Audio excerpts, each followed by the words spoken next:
What's going on guys, CasualSavage here, and in this video I'm going to be showing you how to create a radio effect on your voice in Vegas Pro 15. Now notice, what I just recorded was the intro, was recorded in Vegas Pro 15 directly. If you don't know how to set this up, very simple, just open up an audio track, have your mic connected, and then come to the bottom and select record on this button here. Anyway, so this is the clip we have and this is the clip we're going to be working with. You just heard how it sounds. And you heard that it has a radio effect already. But if I play it back now. What's going on guys, CasualSavage here, and in this video I'm going to be showing you how to create a radio effect on your voice in Vegas Pro 15. Of course you can tell it sounds normal. So it's really simple to do this, and I'm going to be showing you two simple ways. One where you add it directly onto this specific audio, and one where you add it onto the actual entire track, which means anything on this track would have that radio effect. Bear in mind that the same way, it's just you go to different places to do it. So the first one where I'm going to show you how to add it onto a specific part in your timeline, and it is this part right here. So what we're going to do is come up to the effects, and then this is going to open up. What we then want to do is come to resonant filter. Just double click it, you can see it's going to be added at the top. From there you can select OK, and this will now open up. At the moment nothing has changed. What I recommend you do is come to preset, press this down arrow, and then I'd select the bottom one. So as you can see it's called Teenage Late Night Radio by the Bed. So select that. Now immediately if we play this through you'll hear the difference. What's going on guys, CasualSavage here, and in this video I'm going to be showing you how to create a radio effect on your voice in Vegas Pro 15.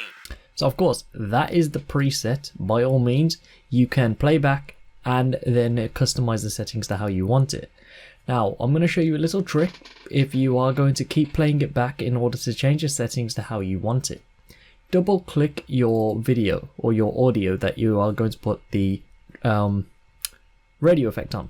From there we're going to loop this section. The looping button is this button right here which says loop playback. You'll notice this now goes blue.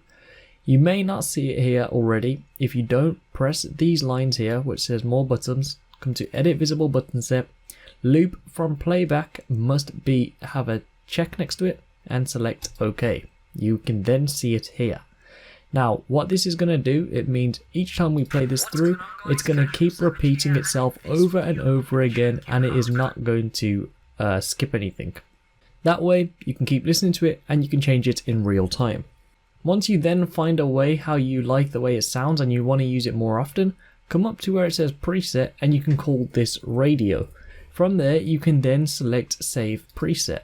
What this will then do in the future, instead of remembering them same settings, you can come up to preset, select the down arrow, and you can see it'll be saved right here. If you ever want to delete it, just select delete preset, it's gone. So that was how to add it onto a specific clip. How you add it onto an entire track, again, pretty simple.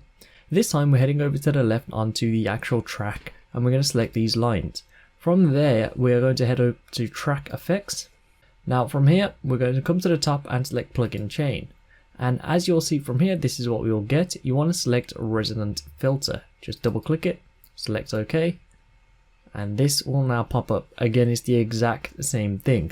Of course do the same thing again, choose it, see if you like the way it sounds. If not, double click it, have the loop playback on, so then you can edit this in real time. Once you found a way you like it, come up to where it says preset, call it something, save the preset, and you won't have to remember them settings because they will always be saved. But anyway, that's it for this tutorial. I hope this tutorial has been useful. Thank you so much for watching. Please subscribe, rate, and peace.